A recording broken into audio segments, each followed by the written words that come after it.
Big tobacco corporations got people hooked on cigarettes. Then they bought up big food and used the same methods to get people hooked on junk.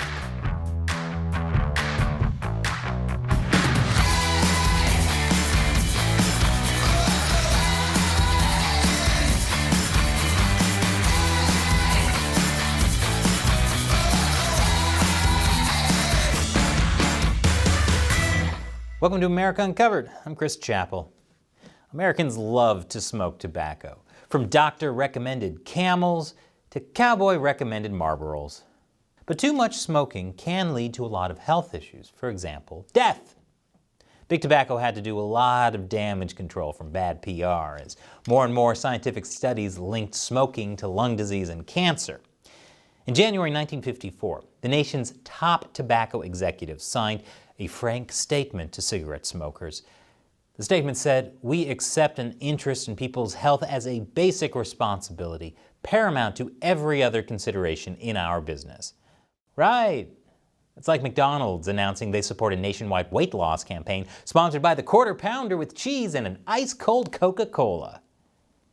Big tobacco did a lot of advertisements, pseudo-scientific studies, and political lobbying to counter the anti-smoking movement. But eventually people wised up. Smoking is in decline. Just a few decades ago, more than 40% of American adults said they smoked cigarettes. But thanks to anti-smoking campaigns and television smoking ad bans, that number has gone way down. Now it's under 20%. More businesses are cutting back on selling tobacco.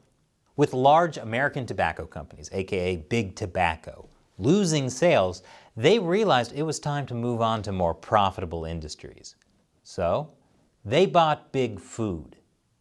Back in 1963, tobacco giant R.J. Reynolds purchased Hawaiian Punch from Pacific Hawaiian Products Company. They also expanded to sell Del Monte fruits and vegetables, A1 steak sauce, and Kentucky Fried Chicken.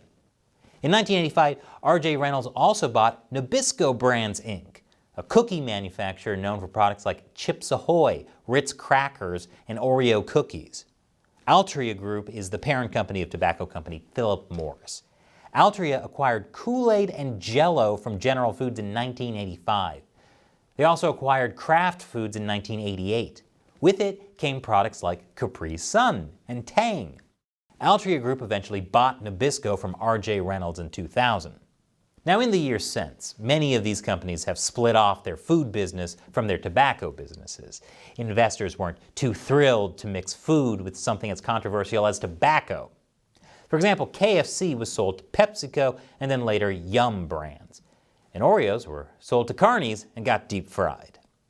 Despite this, Big Tobacco's temporary control of Big Food had a lasting impact on everything from nutrition to marketing to addiction. I'll explain after the break. Welcome back. Big Tobacco bought up Big Food to diversify business, and this had a major impact on food. Take it away, Morgan Freeman.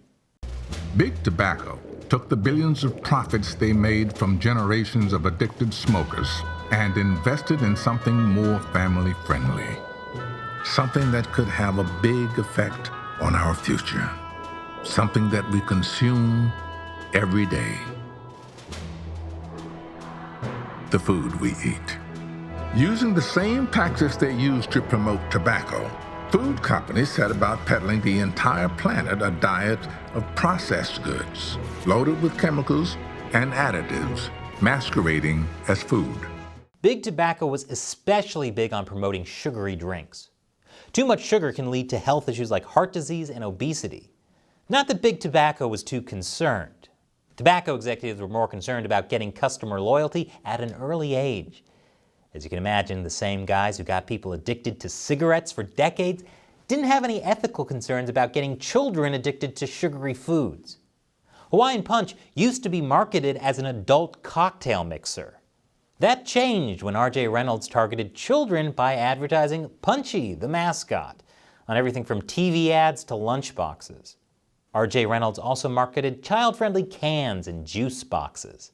Meanwhile, Altria Group changed Kool-Aid's marketing audience from families directly to children by using the Kool-Aid Man.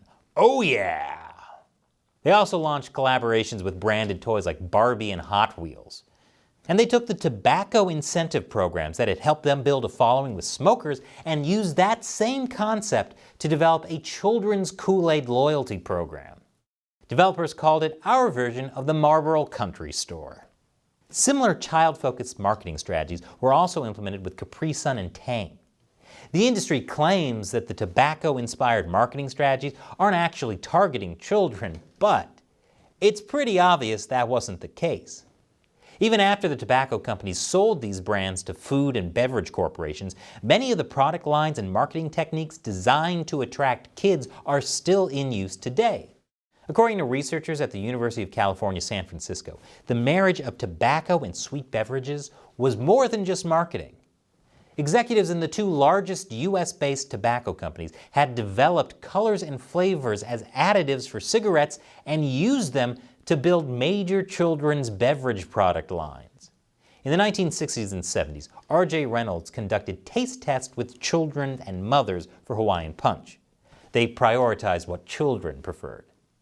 In 1985, a company report said the goal was to leave people wanting more. Altria Group also developed flavors based on tests with children for Kool-Aid. Yes, they were using science to get children addicted. I'll get to that after the final commercial break. Welcome back. Big Tobacco has targeted children to get them hooked on their sugar products using the same marketing strategies and science used for tobacco. These big corporations rely on a small group of scientists who have ties to both food and tobacco. One example of this is the collaboration between Kraft Foods and Altria Group, then called Philip Morris. Documents show Kraft collaborated on flavor issues with some of the same Philip Morris brain researchers who probed what gives cigarettes their kick. Food scientists even helped their tobacco counterparts make experimental cigarettes working after hours in a German coffee plant. One of the most controversial scientists is Frank Galata, a former top Philip Morris brain researcher who studied nicotine addiction.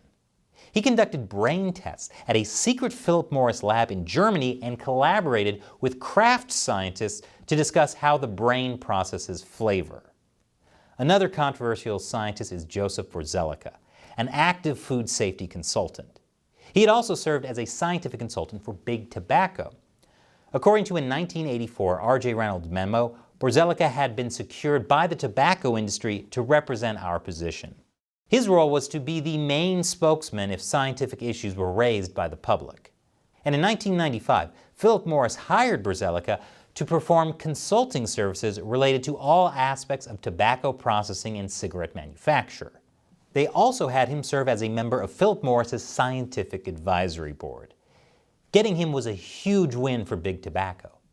You see, a 1958 law allows companies to market ingredients without oversight by the U.S. Food and Drug Administration if they can establish that their ingredients are generally recognized as safe, abbreviated as GRAS. Companies do this by hiring scientists to convene in panels and determine if ingredients are safe for use. According to the Center for Public Integrity, Borzelica was one of these scientists. In fact, he was one of at least 4 of the top 10 GRAS food panel experts who also served as scientific consultants for cigarette makers.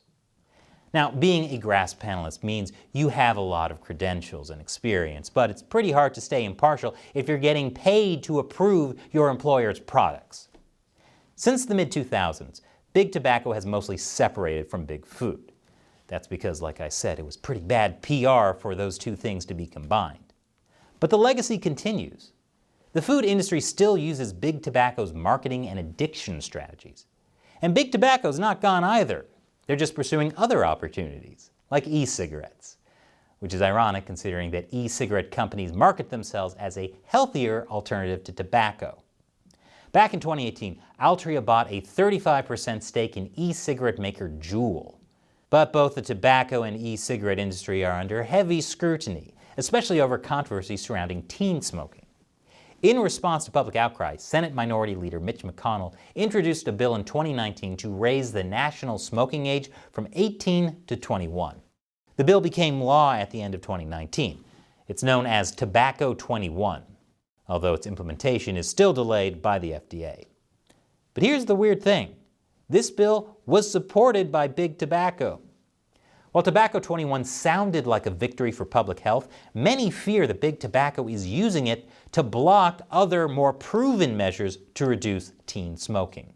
Companies wouldn't be giving up much, especially compared to more onerous restrictions like banning flavors or pulling some products off the market altogether. Lawmakers and regulators are already debating both possibilities. In other words, it's a trap. McConnell's bill may end up keeping flavored e-cigarettes on the market in exchange for raising the smoking age. And if kids want flavored e-cigarettes, they'll figure out a way to get them. So what do you think? Leave your comments below.